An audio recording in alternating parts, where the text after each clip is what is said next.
Bismillahirrahmanirrahim. Mr. President, distinguished members of the court, I left my G20 meeting in Rio de Janeiro to stand before you today on behalf of the government of the Republic of Indonesia to express the solidarity of the Indonesian people on a matter of supreme and grave importance, a matter that strikes at our fragile humanity. I stand before you today to defend justice against the blatant violation of international law that has been committed by Israel. We have all witnessed the ongoing humanitarian catastrophe in Gaza and the following escalation throughout the region, which have emboldened a global call to address the root cause, the illegal Israeli occupation on Palestine.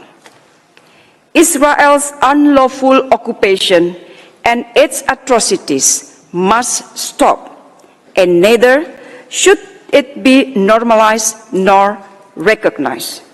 Mr. President, members of the court, it is clear that Israel has zero intention to respect, let alone abide by, its international legal obligation.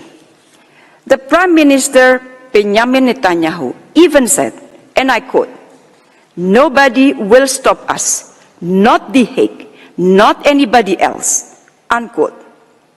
This is also evident in Israel's action in Gaza, as it is continuing its indiscriminative campaign of annihilation against civilians in Gaza. Apparently, the death of almost 30,000 lives is not enough for Israel, as it is close to launch another strike on Rafah, once the only gateway for life-saving humanitarian assistance to Gaza. No state should be granted a free rein to do anything they want against weaker state. This is why we have international law. This is why we need to uphold it. The role of ICJ is central to safeguard what the so-called rule-based international order. There is a big hope from the international community. I repeat, a big hope that ICJ delivers a favorable advisory opinion to the interests of justice and humanity.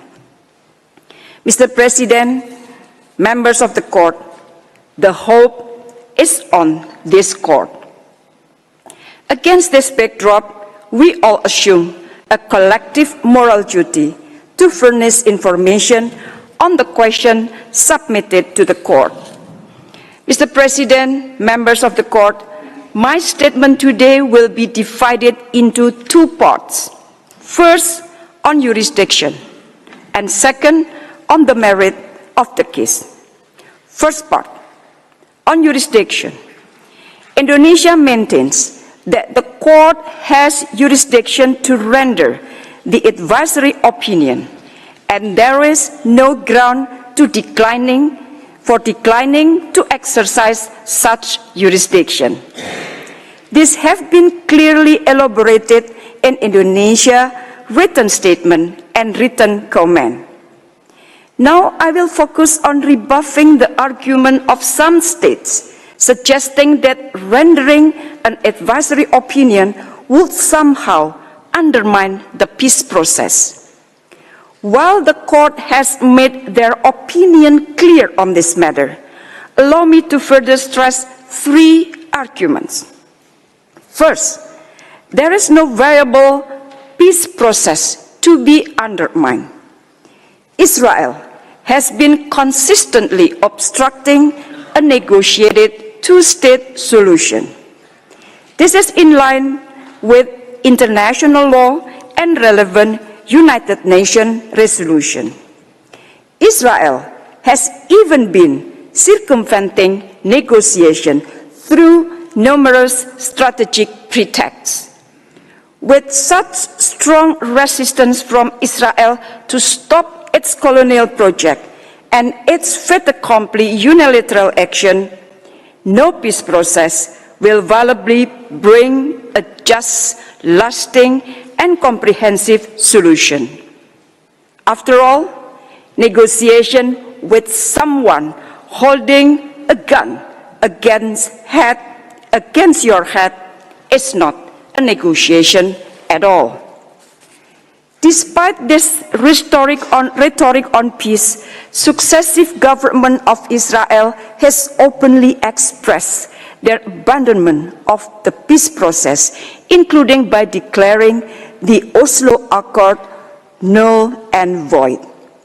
Just last November, Prime Minister Netanyahu even boasted that, and I quote, "I'm proud that I prevented the establishment of Palestinian state," unquote.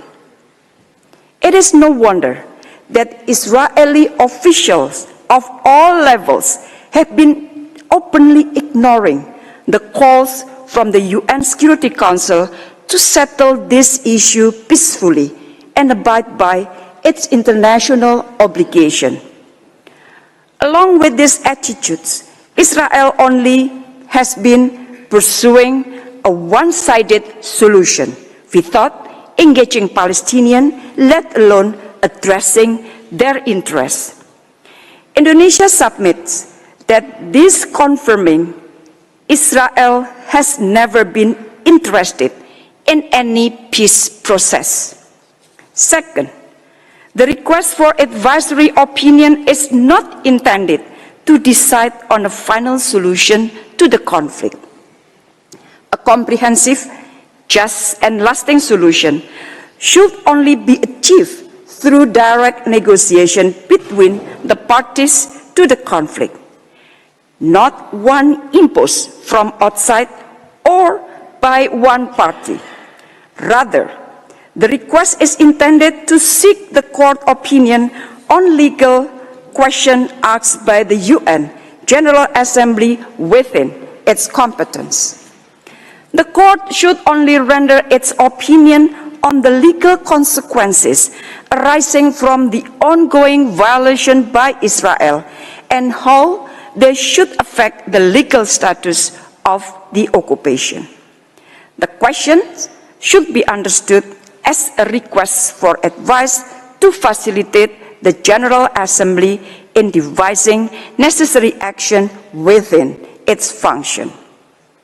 Third, the court opinion will positively contribute to the peace process by presenting additional elements of the law for a comprehensive resolution of the dispute.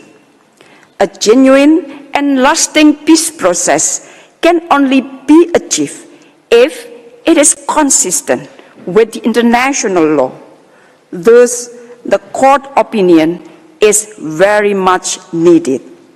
By clarifying the relevant legal rules, the court opinion will help in resolving the stalemate that have impeded the peace process. In addition to this positive impact, the court's opinion would be useful to guide the future step to be taken by the United Nations and all states. Thus, Indonesia submits that there are no grounds to dismiss this request on the basis that it will risk fundamentally delegitimizing any future prospect of peace process. Mr. President, members of the court, my second part is on the merit of the case. Indonesia has made clear its legal argument on the question posed to the court as appeared in our written statement. I will begin with the continued denial of inalienable right of Palestinians to self-determination. In its 2004 advisory opinion on the wall, the court reasserted the Palestinian right to self-determination is no longer an issue. This confirmed the long-held belief of the international community, including as expressed through various UN Security Council and General Assembly resolutions, that the Palestinian people are entitled to self-determination. Let me reconfirm Indonesia's position in line with the court view that the fulfillment of such right is an erga omnes obligation. In other words, all countries, I repeat, all countries have a legal obligation to respect that right and to contribute to its realization. Consequently, any endorsement or recognition of Israel's policies or practices that obstruct the right to self-determination of the Palestinian shall be unlawful. Mr. President, members of the court, in addressing the issue of the right to self-determination to Palestinian, it is also important to remind ourselves that the occupation has become an instrument to suppress such a fundamental right. This court, in its opinion on the wall, as well as the UN Security Council and General Assembly in their resolution, have reaffirmed from time to time the status of Israel as an occupying power. The occupation has been prolonged and enabled by Israel's series of breaches of its obligation under international law, including international humanitarian law and international human rights law. Now allow me to elaborate the following. First, the Israeli occupation is a result of an unjustified use of force. Therefore, the occupation should be unlawful from the beginning and continues to be so. The use of force by Israel could not be justified under the guise of self-defense. It is also in breach of the principle of necessity and proportionality. It is indeed against the prohibition of aggression, a peremptory norm of international law from which no derogation is permitted. Second, the illegal annexation of the OPT. As an occupying power, Israel is legally obliged to keep its occupation temporary. This has been violated by Israel as it has been attempting to make its occupation permanent and also to annex part of the occupied territory. As a matter of law, under no circumstances shall Israel be allowed to annex any part of the occupied territory. The UN Security Council, in its various resolutions, has reaffirmed the established principle that acquisition of territory by war is inadmissible. It is an absolute principle that applies even in circumstances where war has been resorted to lawfully, such as in self-defense, which is certainly not the case of Israel. Israel's transgression to international law does not stop there, as it has declared that Jerusalem is the eternal, undivided capital of Israel. Not only are these actions unlawful, they are also highly prejudicial to the prospect of a two-state solution. Third, continued expansion of illegal settlement. The policy of Israel in transferring its own population and forcibly displacing Palestinians from the occupied territory contravenes the fundamental rules of the international humanitarian law. This policy is a clear violation of the Article 49 of the Fourth Geneva Convention to which Israel is a state party. It is worsened by Israel's pursuit to change the demographic composition of the West Bank. This policy demonstrates Israel's complete disregard of international law and also shows the intention to make the situation irreversible. Fourth, the apartheid policy against the Palestinians. As an occupying power, Israel is legally obliged to act in the best interests of the Palestinians. Instead, Israel has been reinforcing its prolonged occupation by imposing military orders on the Palestinian population which are not applied to Jewish Israeli settlers.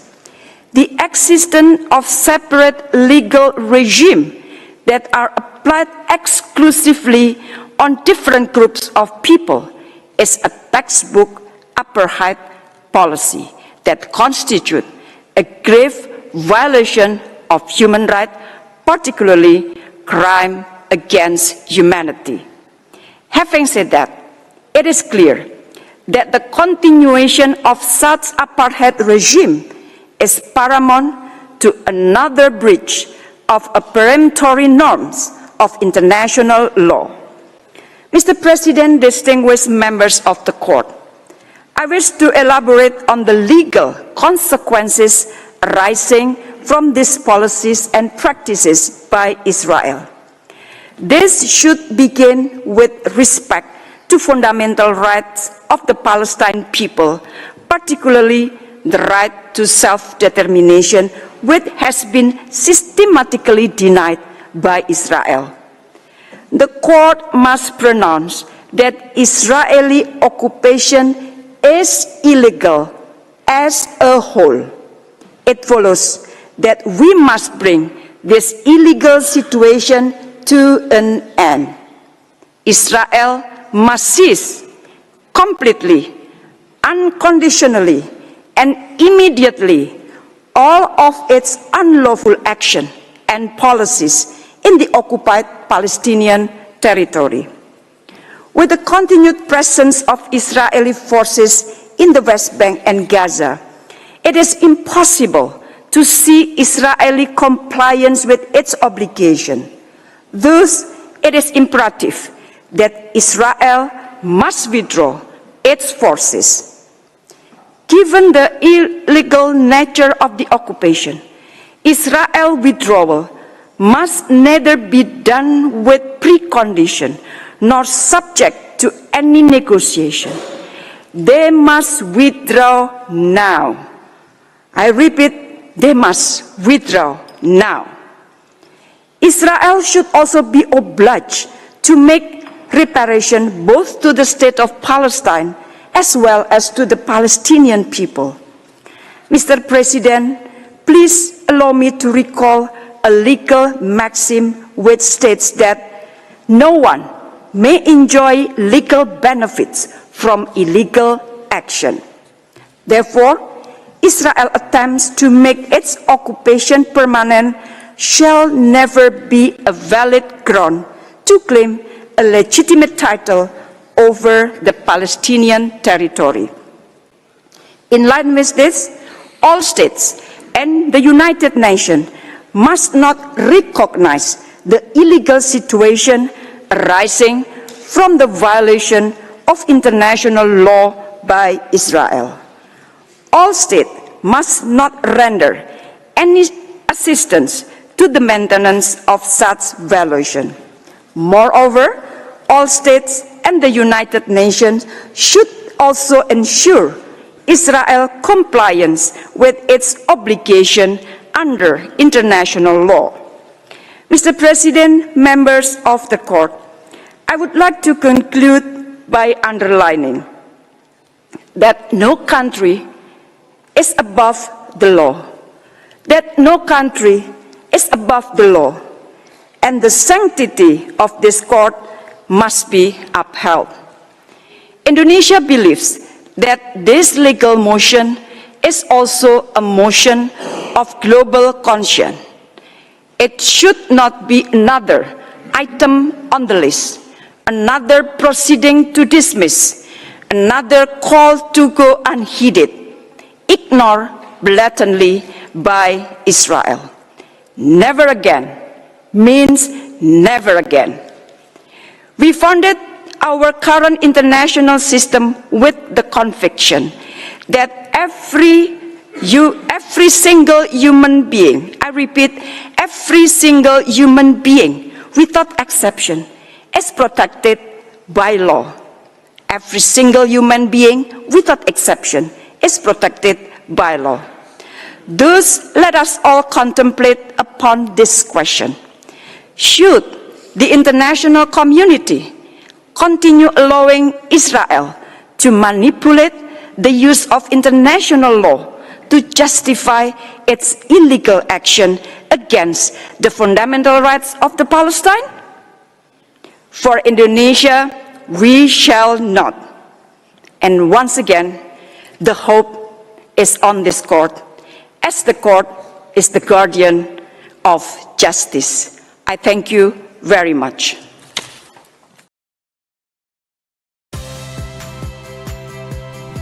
Saya Audrey Chandra, saksikan program-program Kompas TV melalui siaran digital, pay TV, dan media streaming lainnya. Kompas TV, independen, terpercaya,